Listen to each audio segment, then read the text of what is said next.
ডিম আর পটল দিয়ে তোমাদের কাছে একটা নতুন রেসিপি শেয়ার করলাম। বন্ধুরা, এই রেসিপিটা আমি মাঝে মধ্যে রান্না করে খাই, কিন্তু তোমাদের কাছে শেয়ার করা হয়নি, তাই ভাবলাম আজকে শেয়ার করি। তোমরাও এভাবে রান্না করতে পারো, আর রান্না করে দেখবে পরিবারের সবাই পছন্দ করবে। পটল ভাজাটা আমরা কম বেশি সকলে পছন্দ করি, তাই আমি গোল গোল করে পটলটাকে কেটে নিয়েছি, খোসাটাকে এবড়ো খেবড়ো করে কেটে নিয়েছি। তার সঙ্গে নিয়েছি একটা ডিম সেদ্ধ করে। এই সেদ্ধ ডিম দিয়ে তোমরা কিভাবে পটল রান্না করে থাকো অবশ্যই আমাকে কমেন্টে লিখবে, আর আমার রান্নাটা কেমন হয়েছে সেটাও কিন্তু লিখতে ভুলবে না। তাহলে বন্ধুরা, ভিডিওটা দেখতে দেখতে একটা লাইক করে ফেলো, আর যেসব বন্ধুরা এখনও সাবস্ক্রাইব করোনি ঝটপট সাবস্ক্রাইবটা করে দাও। আর ভিডিওটা ভালো লেগে থাকলে বন্ধুদের সঙ্গে বেশি বেশি করে শেয়ার করো, তারাও এইভাবে পটলটা রান্না করে খাবে।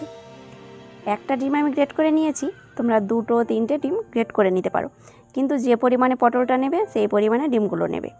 ডিমটা যেন ভালোভাবে সেদ্ধ হয়, তাহলে গ্রেট করতে সুবিধে হবে। গ্রেট করা হয়ে গেছে, এটাকে সাইডে রেখে দিচ্ছি। কড়াইয়ের মধ্যে দিচ্ছি 2-3 চামচ পরিমাণে সরষের তেল। আজকের রান্নাটা আমি পুরো সরষের তেল দিয়ে বানাচ্ছি। তেলটাকে একটু খুন্তি দিয়ে কড়াইয়ের মধ্যে ছড়িয়ে নিলাম। এবার দিয়ে দিচ্ছি কেটে নেওয়া পটলগুলোকে একটু ভেজে নেব। ভেজে নিলে পটলের স্বাদটা বেশি ভালো লাগে। তার সঙ্গে যোগ করেছি একটা আলু গোল করে কেটে। পটল যেভাবে কেটেছি পাতলা করে, সেইভাবে আলুটাকে পাতলা করে কেটে নিয়েছি। একটু নাড়াচাড়া করে ভেজে নেব। আর বন্ধুরা, একেবারে মুচমুচে করে ভাজার প্রয়োজন নেই, হালকাভাবে নাড়াচাড়া করে পটলটাকে ভেজে নেবে। এবার দিয়ে দিচ্ছি আধা চামচ পরিমাণে লবণ। লবণ দিলে খুব সহজে পটলটা নরম হয়ে যায়। আঁচটাকে একদম মাঝারিতে রেখে পটলগুলো ভেজে নিচ্ছি। বেশ একটু নাড়াচাড়া করে পটলটাকে আমি ভেজে নিচ্ছি। আর দেখতেই পাচ্ছ বন্ধুরা, পটলের কালারটা চেঞ্জ হতে শুরু করেছে। এর থেকে কালার করে ভাজবো না, হালকাভাবে বলেছিলাম ভেজে নিতে হবে। এবার কড়াইটাকে নামিয়ে নিচ্ছি।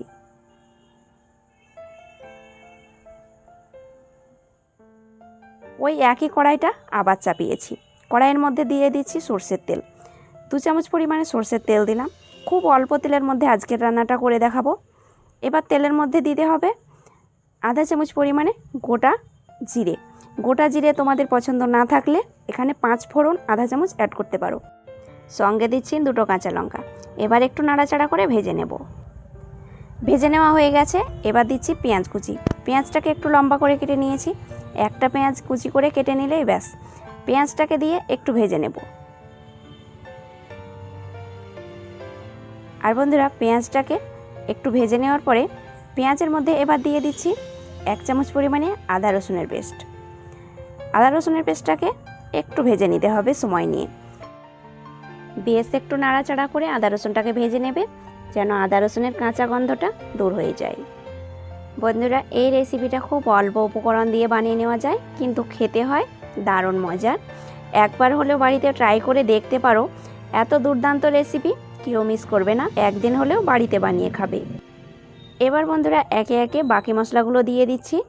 এখানে নিয়েছি পরিমাণ মতো হলুদের গুঁড়ো, কাশ্মীরি লাল লঙ্কার গুঁড়ো, আর নিয়েছি জিরে ভাজা গুঁড়ো। সামান্য পরিমাণে দিলাম সবজি মশলা।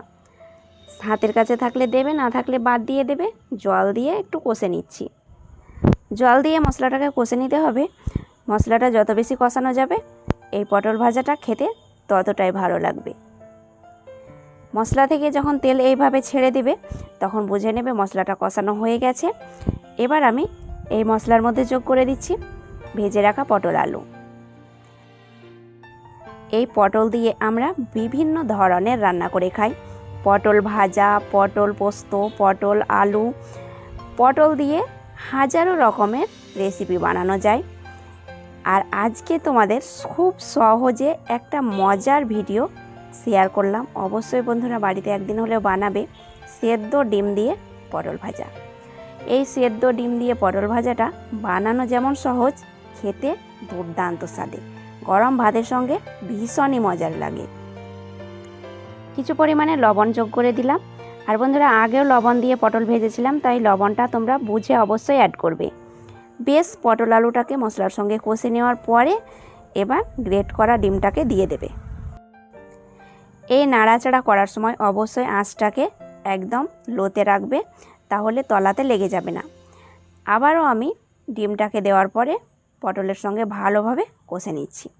আর রান্নাটা যত বেশি কষানো যাবে স্বাদটা ততটাই ভালো লাগবে। বন্ধুরা চিন্তা করবে না পটলগুলো ভেঙে যাবে না, যেহেতু আগে থেকে পটলটাকে ভেজে নিয়েছিলাম। আর দেখো খুব সুন্দরভাবে কষানো হয়ে গেছে। এবার দিয়ে দিচ্ছি জল। এখানে আমি 1 কাপ পরিমাণে জল অ্যাড করছি। এই জলের মধ্যেই আলু আর পটলটা পুরোপুরিভাবে সেদ্ধ হবে। চারিপাশটাকে একটু নাড়াচাড়া করে সমান করে নিলাম। এবার ঢাকা চাপা দিয়ে 5 থেকে 6 মিনিট মতো রান্না করে নেব।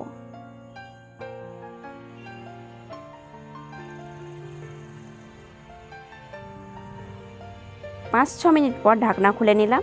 দেখো গ্রেভিটা অনেকটাই টেনে নিয়েছে। আর পটল আলু এবার সেদ্ধ হয়েছে কিনা একটু চেক করে নিচ্ছি। খুব সুন্দরভাবে পটল আর আলু সেদ্ধ হয়ে গেছে। আর এই রান্নাটা একটু মাখা মাখা হবে, একেবারে ঝরঝরে হবে না। এবার দিয়ে দিচ্ছি আধা চামচ পরিমাণে চিনি, স্বাদটাকে ব্যালেন্সে আনার জন্য।